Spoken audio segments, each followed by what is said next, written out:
Welcome back, you guys. So on my last video, which was Odette's dress redesign from Barbie of Swan Lake, someone commented, the first comment was, could you please make Rothbard next? And at first I was kind of skeptical because I have to sculpt the entire face and I was waiting, you know, I don't know for what. But then I thought to myself, I haven't made a Barbie movie villain for a while now, so let's just give this commenter a treat. So Rothbard is what I'm going to be making today, so let's go. So I started out by sketching to get an understanding of the general proportions. I'm going to be using this basic Ken body. I think it's some fashionista Ken, which has basic to really bad articulation. But since I don't plan to repose the figure too often, I don't really mind giving this thrifted Ken another chance. So the first thing is a bit of body modification. Rothbard is quite tall, and looking at this reference picture, if Odile is this short and if that is the basic Barbie height, then Rothbard certainly has to be taller. So I'm going to elongate this Ken's body by making his legs longer. So I take the measurements and I'll cut the legs off camera with a hot knife. The feet are detached. I'll just clean up the edges a bit just for satisfaction purposes, since this is going to be covered up anyway.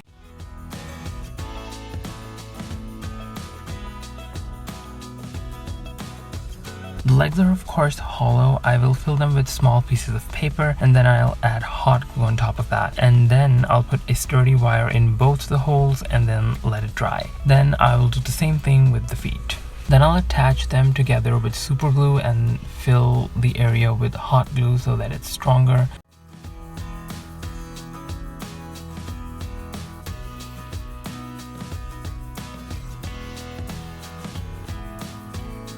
I'll go ahead and roughly fill in the leg shape with some foamy clay, since I'll be sculpting shoes, so all of this will be covered anyway.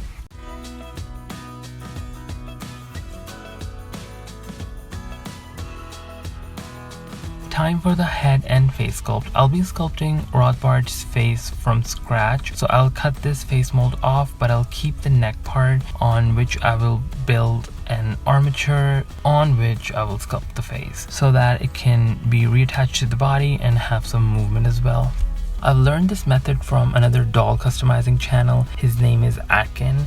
I'll link him in the description below. I'll reattach this vinyl onto the body, since I've decided to just do the sculpting while on the body, because, you know, I'm kind of fearful and I don't want the sculpted head to break. Now I'm poking holes through which I'll run wires for the armature. This is scary and I wasn't being careful enough and I did poke myself. It looks kind of funny as I'm rewatching it, but it did hurt. Well, this surely isn't the worst thing that has happened, so now I'm putting a wire through the vinyl and making sure I don't pull the wires too hard or the vinyl would just rip. I'll do 2 wires that I'll connect on 4 sides, and after that is done, I'll tie the top part where the wires meet with a thin copper wire, and then I'll pour some super glue and also hot glue as well to make it very secure.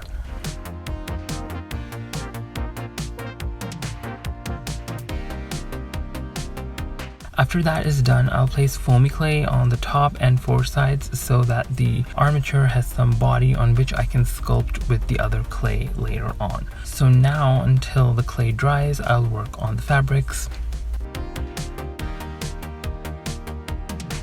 For Rothbard's top coat, I'll be using satin, even though it doesn't appear to be this fabric, but I want that subtle sheen, which I'll achieve after dyeing this maroon satin a bit darker. So I'm going to be using acrylic paint to dye it. I thin down the paint and work with washes. This also gives the fabric some body.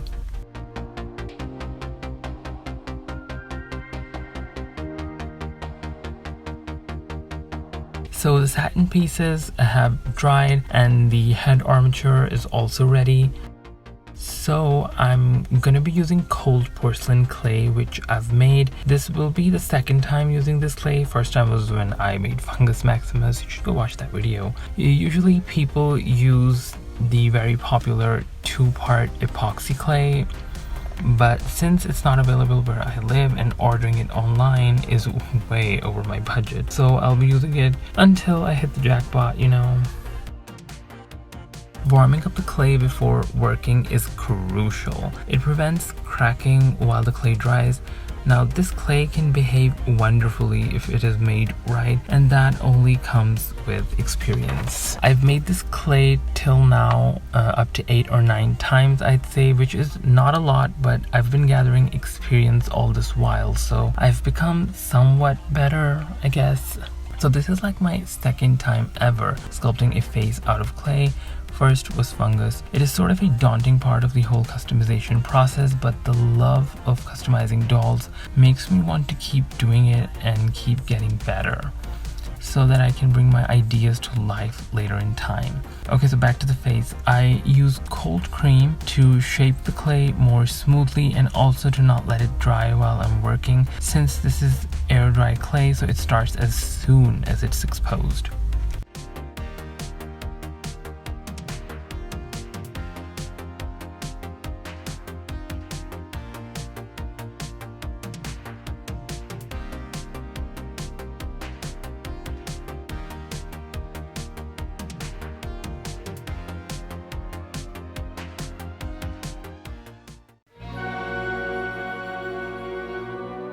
So I made patterns, I'll transfer them onto the fabrics. I'll be making the black pant romper sort of with this black thick cotton material first. After sewing this, I'll move towards the embroidery.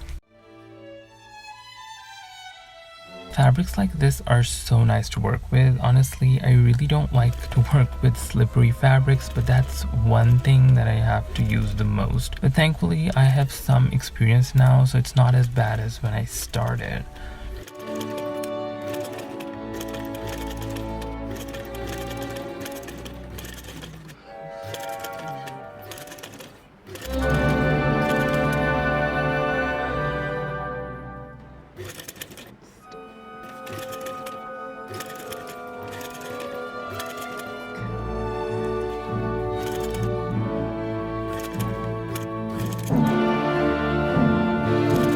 So it fits nicely, great. I've made the crotch area, oh god, I don't like this word, a little bit longer so that it gives the illusion that the legs aren't abnormally long, which they are.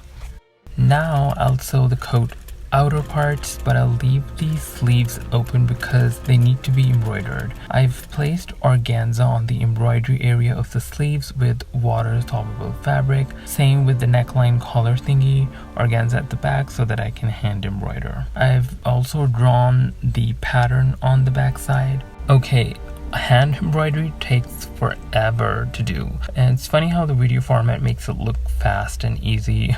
I wish it was like that in real life. No, I don't have an embroidery machine, so no. This is silk embroidery thread. I pull apart the twisted strands so that the fibers are straight. That gives a better finish for this scale.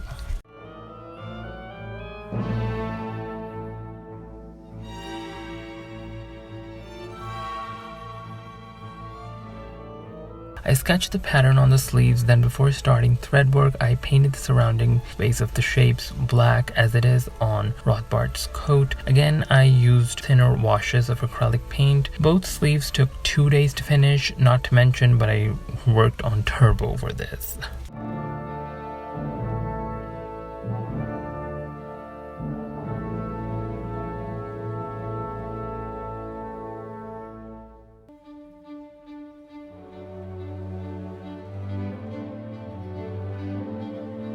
So a tip is, if you hand embroider, do give it a very light press so everything calms down. After the sleeve embroidery was done, I finished off the remaining sewing work on the coat.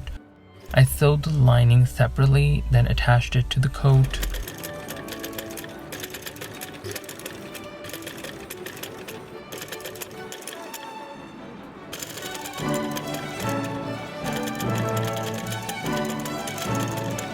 And then I turned it right sides out and gave all the edges a nice press to make everything lay flat.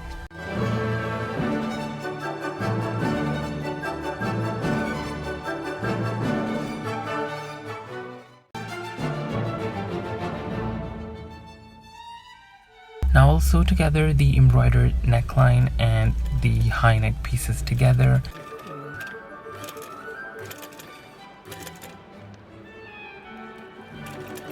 hand sew the shoulder seam since this has become thicker.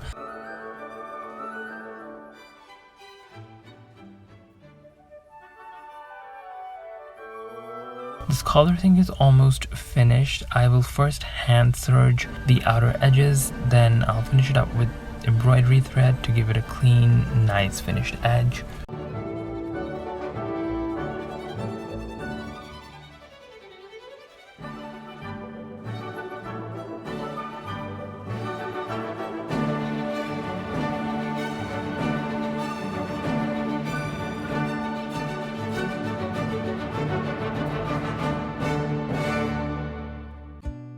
For the shoes, I've made the pattern. Now I'll add some height on the front bottom of the feet so that the shoe heels can be added.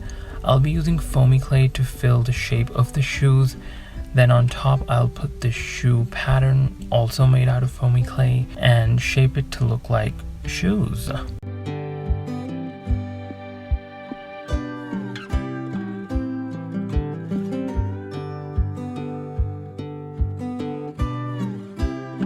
I will be painting over the dried clay, but still, just for fun, I mixed up these colors of clay since it looked very satisfying.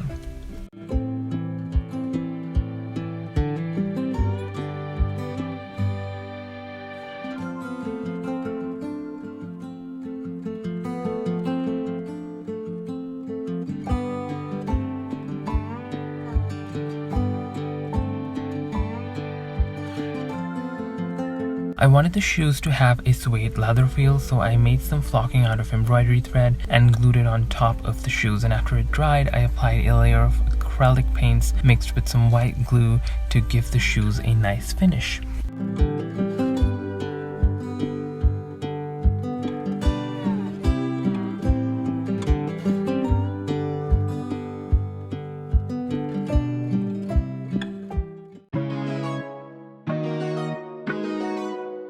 I did sand the face a little. After it dried, now I'm giving it a layer of gesso before applying skin tones in acrylic. I mix somewhat of thinner consistency of the paint so that I can apply more layers. I don't really do too many layers, but still. I basically made 3 tones and it mostly gravitated towards reds, but then I did add ochre at the end to give somewhat of a balance while finishing off. I am a painter and I did notice that coming through as I was painting the skin tones.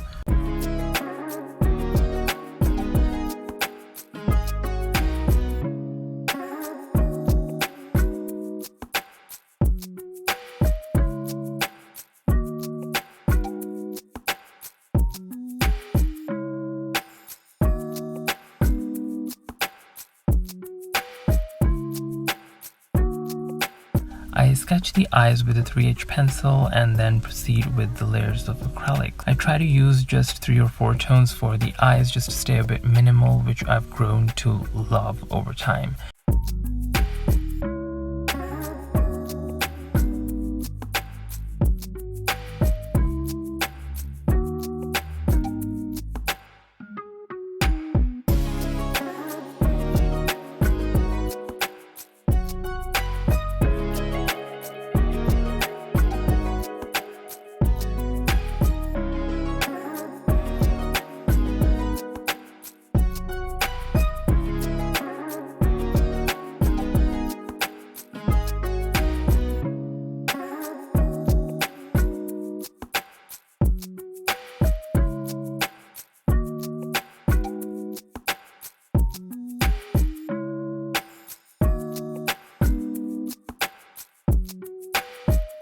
For the hair, I use the trusted good old friend yarn. I attach the pieces directly onto the scalp, keeping the hairline in mind.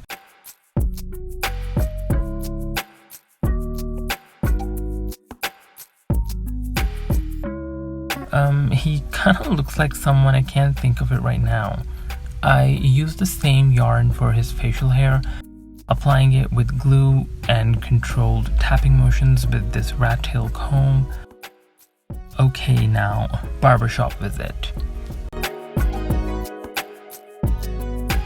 To make the hair gray, I mix a thin wash of acrylics, comb the hair, hold them straight, and apply like highlights. Feels very nice though. Then comb over it to spread it out evenly. Also, I made crows for Rothbard, but this video was just getting too long, so I've just added a small portion of the creation process.